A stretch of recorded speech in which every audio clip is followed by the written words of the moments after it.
আমার বিয়ে খাচ্ছ? দাদা এদিকে না, এদিকে না, ওদিকে গেছে, ওদিকে।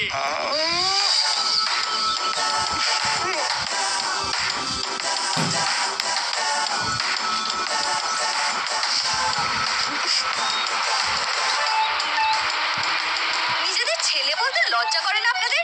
একটা একা মেয়েকে ফেলে রেখে চলে এসেছেন, আমার ব্যাগটাকে সুন্দর করে ক্যারি করে আনলেন আর আমাকে নিয়ে আসতে ভুলে গেলেন। একটা একা মেয়ে কেমন আছে, কোন অবস্থায় আছে একবারও ভেবে দেখুন। এখানে আসার আগে আমি ইন্ডিয়া সম্পর্কে কত ভালো ভালো ভাবতাম। Very bad, very bad. খুব খারাপ হয়ে যাবে। আমাকে ব্যাট বলো বলো, আমার দেশকে ব্যাট বলবে না। তুমি দার্জিলিং যেতে চাও না? আমি নিয়ে যাবো। এই এতটা স্বাধীনতা সংগ্রামী হোস না, মারা পড়বি। এসব বিলেত ফেরত মেয়েরা ধান্দা ছাড়া এক পাও চলে না। মেয়েটা আমাদের গাড়ি চেপে বৈতরণী পার হতে চাইছে। চল কলকাতা পালাই। এখনো গেলে পুলিশকে পটিয়ে পাঠিয়ে কাকার গাড়িটা ফেরত পাওয়া যাবে। বলবো আমাদের সঙ্গে কোনো মেয়ে ছিল না। এই, ও একটা ভালো কাজ করতে যাচ্ছে, তোমরা কেন ওর কান কামড়াচ্ছ বলো তো? এখন তোমাকে একটা ছেলে বলে মনে হচ্ছে। দিয়া, রাহুল,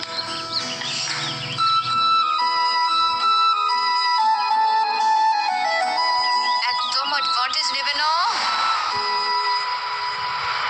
লেটস গো বয়েজ। চলো। তোমাদের ক্লাবের নাম মঞ্জে করে উড়ুরু।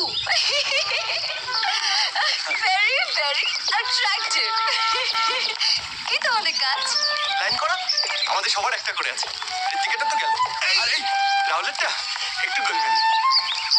কেন? ও একটা মেয়েকে দেখে পুরো হুপ্পা হয়ে গেছে, মানে মেয়েটার থার্ড সাইড, কিন্তু মেয়েটার নাম ঠিকানা এখনো কিচ্ছু জানে না। হাত দেখো, হাত দেখো।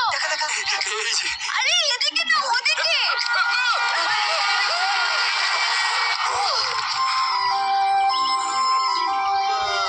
একদম অ্যাডভান্টেজ নেবে না।